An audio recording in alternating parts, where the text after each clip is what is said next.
To knit socks from the cuff down, you're gonna go ahead and start with the same stitch count that you'll have for the entire leg. So for me, that's going to be 60 stitches. But just like socks are customizable, like other things you can knit, you can customize this. So typically the standard sock stitch counts are gonna be in multiples of 4, and I'll put them down here at the bottom of the screen. For me, I wear a 7.5, 8 women's shoe. I have a fairly narrow foot, and 60 stitches really works for me. So what we're gonna be doing is casting on using the Longtail method, but we're gonna make it extra stretchy by casting on over 2 needles. So when we get ready to cast on, you're just gonna place your 2 needles together like this and treat them as 1 needle. But let's measure out our yarn for Longtail first. What I like to do is pinch the yarn between my thumb and forefinger, and then I actually use my arm as a measurement. So in order for me to get 60 stitches, I need an arm's length and a half. So while you can't see my whole arm off screen, I'm gonna measure this, kind of draw it out all the way up to my shoulder. And then I'm gonna come back down and I'm gonna pinch where that was. That was my shoulder's length there. And then I'm gonna measure out another length just up to my elbow. And for me, that gives me the perfect amount for 60 stitches. But I'm gonna give myself a little more slack here with this yarn.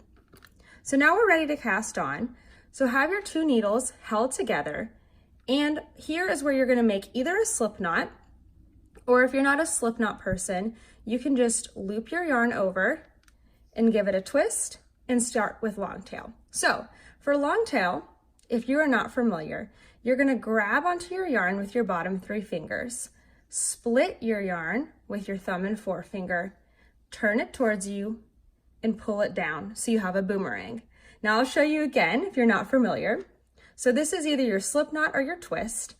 Grab your yarn with your bottom 3 fingers, split your yarn with your forefinger and your thumb. There we go. Turn that towards you and pull it down so you have a boomerang.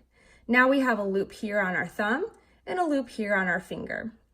The Longtail method looks like this. And remember, we're treating these 2 needles as if they're 1.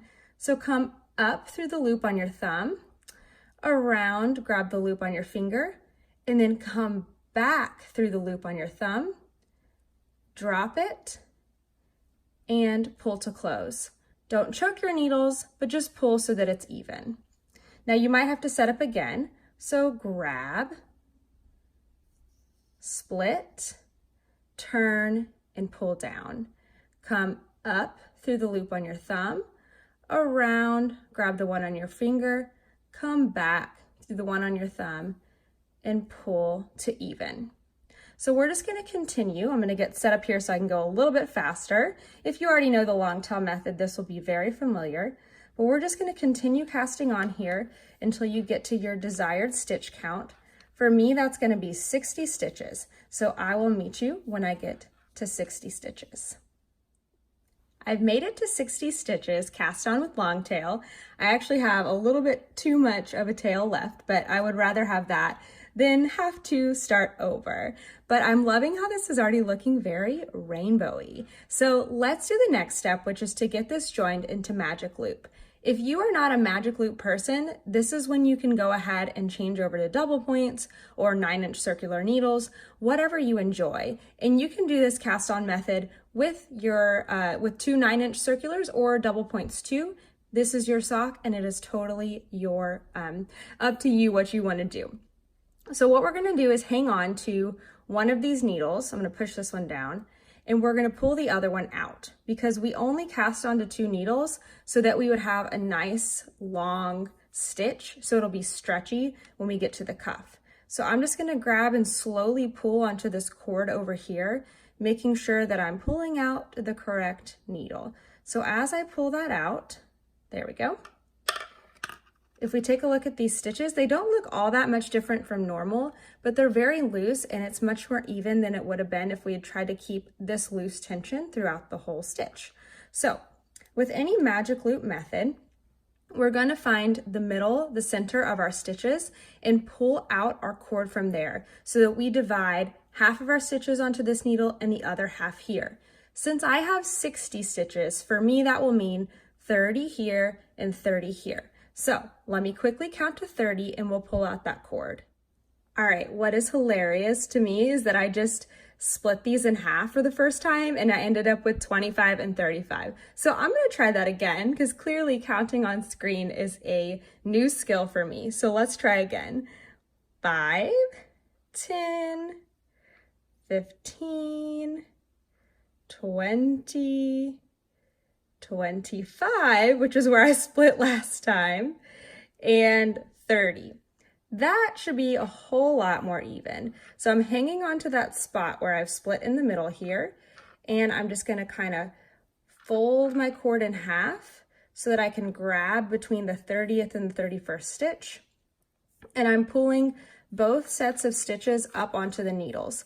Now this is not exactly a magic loop focused tutorial. I'm more focusing on showing you how to knit socks.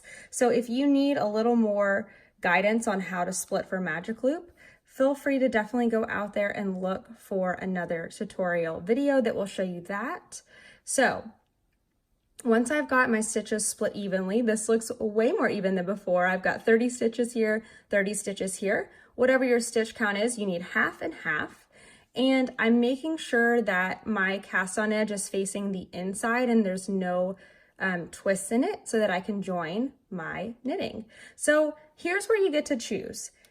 Most of the time, the cuff of the sock is going to be ribbing because ribbing will cling. Now you have so many choices when it comes to ribbing. Anything that's a multiple of 4 is going to work with those standard stitch counts. So I think today I'm gonna stick with a 1x1 rib. And I'm choosing that because I've got 30 stitches on each needle. And while my total stitch count is divisible by 4, each side is not divisible by 4, excuse me. So I'm just gonna stick to something very simple, which is knit 1, purl 1. So I've got my yarn lifted up over the back. I'm about to join in magic loop.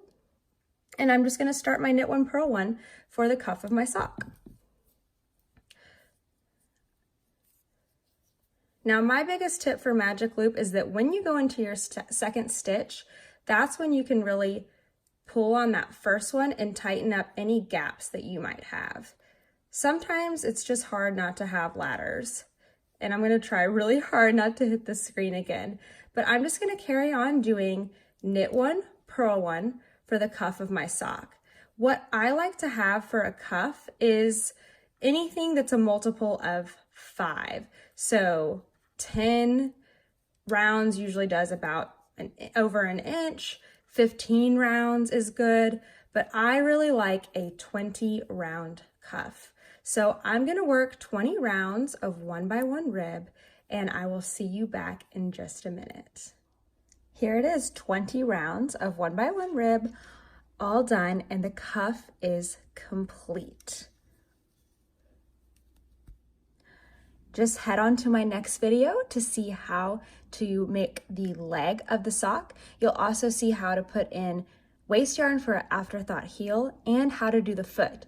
I share my tips about how I count rows using my light bulb stitch markers. See you there.